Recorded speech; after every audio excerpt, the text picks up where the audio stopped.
Picture this scenario. You have a credit card with a $5,000 limit.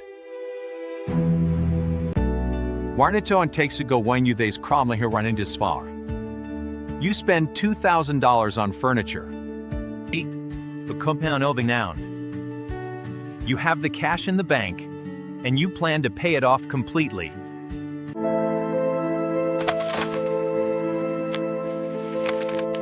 You wait for the bill to arrive.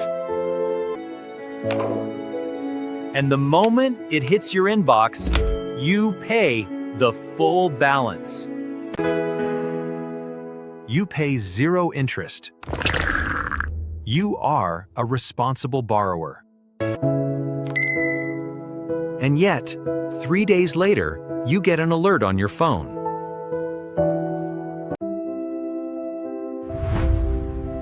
Your credit score just dropped 25 points. You did everything right, but the algorithm punished you anyway.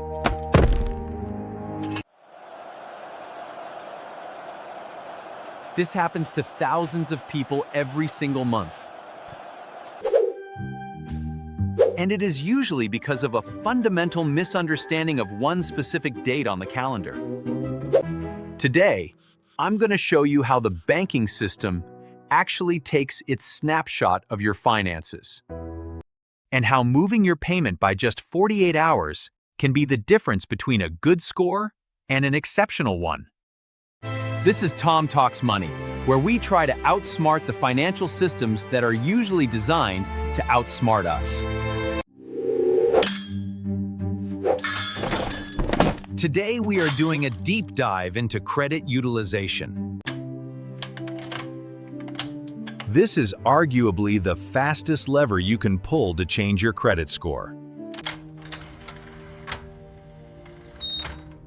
Payment history takes years to build. Hard inquiries take 2 years to fall off. But utilization? That resets almost instantly if you know how to manipulate the data reporting. We are going to cover exactly when banks report your balance, why paying in full is not the same as having a zero balance, and the specific target percentages you need to hit for the algorithm. Before we get into the calendar math, do me a favor. If you want to see more deep dives on the mechanics of money, hit that subscribe button. It is the best return on investment for your time on this platform. Whoa.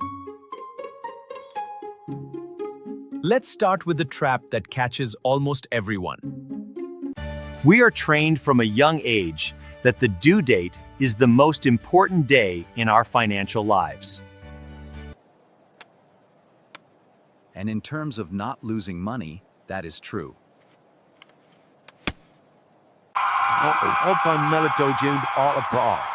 If you pay by the due date, you avoid interest and late fees.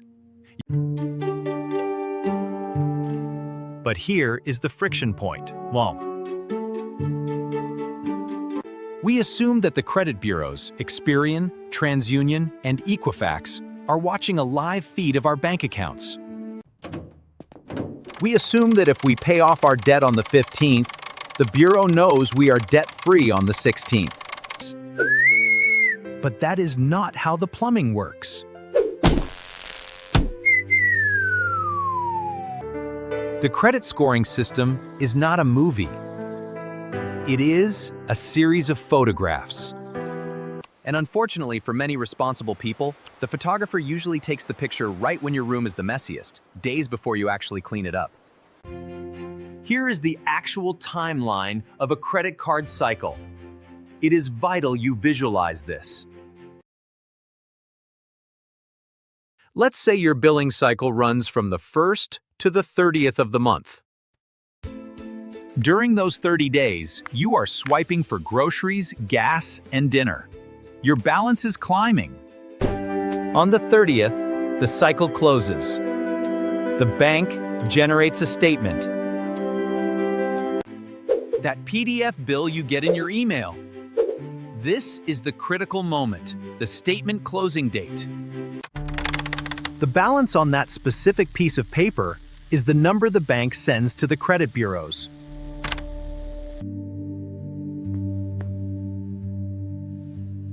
It gets hard-coded into your credit report for that month. But your due date isn't until usually 25 days later. So you might have a balance of $3,000 on the 30th, which gets reported to the bureau. Even if you pay it all off on the 20th of the next month. The bureau sees high utilization, even though you paid perfectly on time. This creates a massive psychological disconnect. You feel responsible because your bank account shows money leaving to pay the bill, but the credit report looks like you are maxing out your cards. I have talked to people who are terrified of using their credit cards because every time they make a big purchase, their score tanks, even though they have the cash to cover it. They start thinking the system is rigged against them, or that credit cards are inherently dangerous. It's not that the system is broken, it's just bureaucratic. Don't think for you count. The system is lagging. It is reporting yesterday's news. You are living in real time, but your credit score is living on a 30-day delay based on a snapshot taken before you made your payment. If you don't control when that snapshot is taken, you are letting the bank dictate your creditworthiness based on your worst day of the month. The solution is what we call the statement date hack, although it's less of a hack and more of a timing adjustment. Instead of waiting for the bill to arrive and then paying it, you need to pay the bill before it is generated. You want to pay down your balance 3 or 4 days before the statement closing date. If you do this, when the statement closes on the 30th, the bill generates showing a balance of, say, $10. That birati that now tampars. That $10 balance is what gets sent to the bureaus. Suddenly, the snapshot they receive shows you using almost none of your credit. Then, on the due date 3 weeks later, you just pay that remaining $10. You use the card normally, but the record shows you barely touched your limit. Huh. Now you might be thinking, Tom, doesn't really matter if they report $1,000 or $10 as long as I pay it. Skiverfbrang last to one night is dathing halazzo. You might assume the difference is just a point or two. If that's what you think, you are underestimating the algorithm significantly. Crossing the wrong utilization threshold can tank your score faster than almost anything else, short of a missed payment. We need to look at exactly how heavy this weight is. Let's look at the FICO pie chart. We know payment history is the biggest slice at 35%. Now, let's explore how credit utilization impacts that score.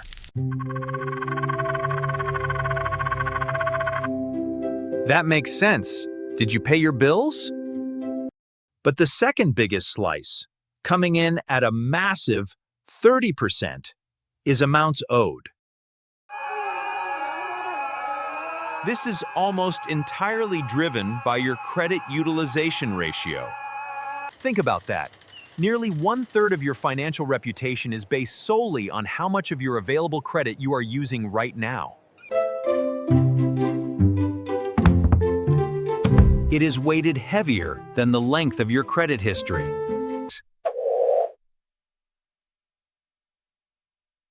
It is weighted heavier than your mix of credit types.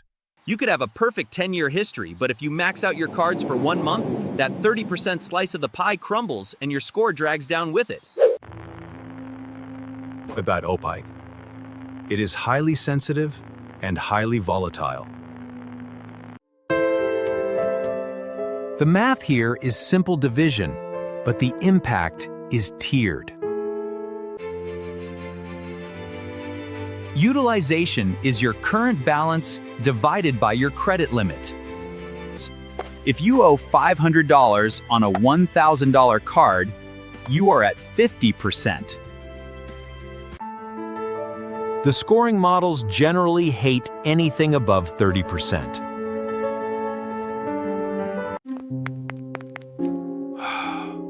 That is the first major cliff.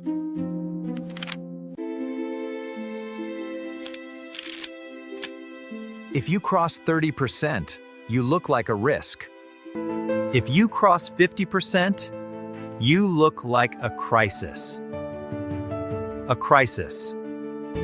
And that. And if you max it out near 100%, your score goes into freefall.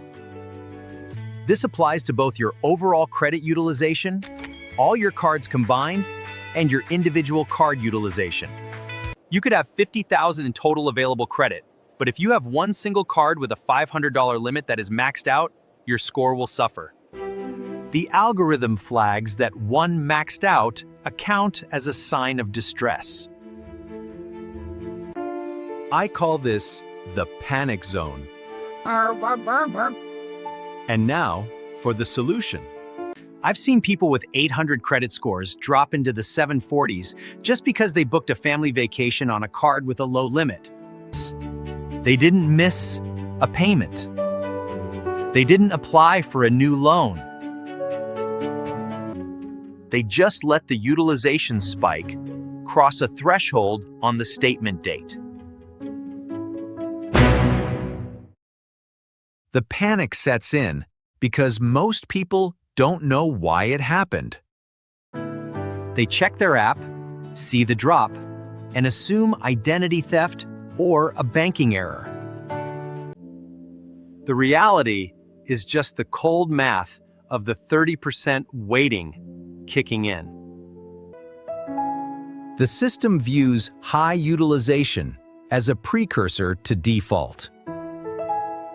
Historically, people who max out cards are more likely to go broke, so the score adjusts to reflect that risk immediately. The good news is that utilization has no memory in the most common scoring models like FICO 8. This is unlike a missed payment, which haunts you for 7 years. Utilization is what we call memoryless. As soon as a new balance is reported, the old one is forgotten. If you are at 90% utilization in January and your score tanked, but you pay it down to 5% in February, your score will bounce back as if the 90% never happened. Leaving baitigdai tacitang. They tie. This is why the statement date hack is so powerful. You aren't fixing a permanent scar. You are just correcting the current data point. You can fix a utilization issue in 30 days or less. Serbali bateं idibay gete humma ke ye perwame ke adventure ka saki ete hai. Main obigu to nahi tehele jai tote. Made ne bahe. If low is good, 0 must be perfect, right? Your nan's talking nasreinig is pure. I'm going to ask you to pause at this point. Consistently reporting a $0 balance across every single card can actually result in a lower score than reporting a small balance. It sounds crazy, but the system penalizes you for looking like a ghost. You know, lies all about that Denny Dasha. This is one of the most stubborn myths in the world of financial dealings. People wear the zero balance badge with pride. They pay everything off 3 days early, so the statement reads $0.0. While this is great for your peace of mind, it confuses the FICO algorithm. That helper of spontags. The scoring model is designed to assess how you manage debt. If your report shows $0 a month after month, year after year, The model has no data on how you handle repayment. It looks like you aren't using your credit at all. Start using your credit today. In the eyes of the algorithm, a person who doesn't use credit is slightly riskier than a person who uses it responsibly. You aren't demonstrating the behavior they want to score. To maximize your score, you want to be in the sweet spot. My FICO data suggests that high achievers, people with 850 scores, average about a 4% to 7% utilization rate. They don't have 0%. They have a small, manageable balance reported. There is a strategy for this called AZO, all zero except one. The idea is that if you have 5 credit cards, you pay 4 of them to $0 before the statement date. For the 5th card, you pay it down so that it reports a tiny balance, maybe $10 or $20, or roughly 1% of the limit. This tells the algorithm, yes, I am using credit, but yes, I am keeping it extremely low. This specific mathematical state triggers the highest possible points for the amounts owed category. I know what you are thinking. Tom, if I leave a balance, I'm gonna pay interest.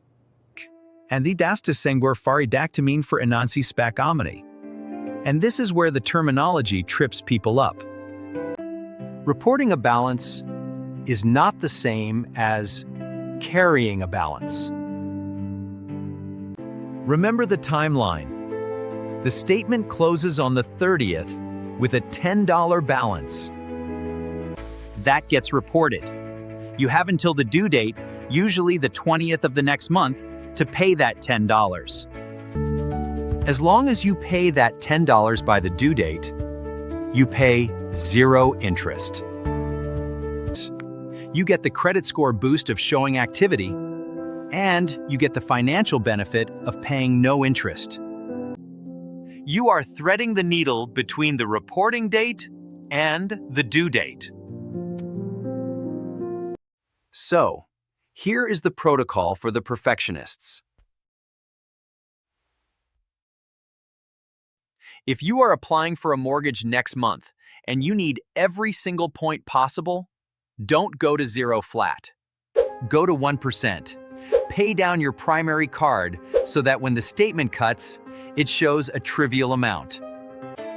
Buy a coffee or leave $10 on there. Ensure every other card is at 0.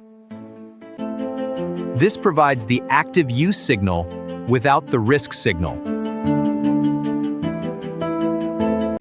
However, if you aren't applying for a mortgage soon, don't stress about the ASIO method perfectly. Just keeping your utilization below 10% naturally is usually enough to stay in the 760+ range.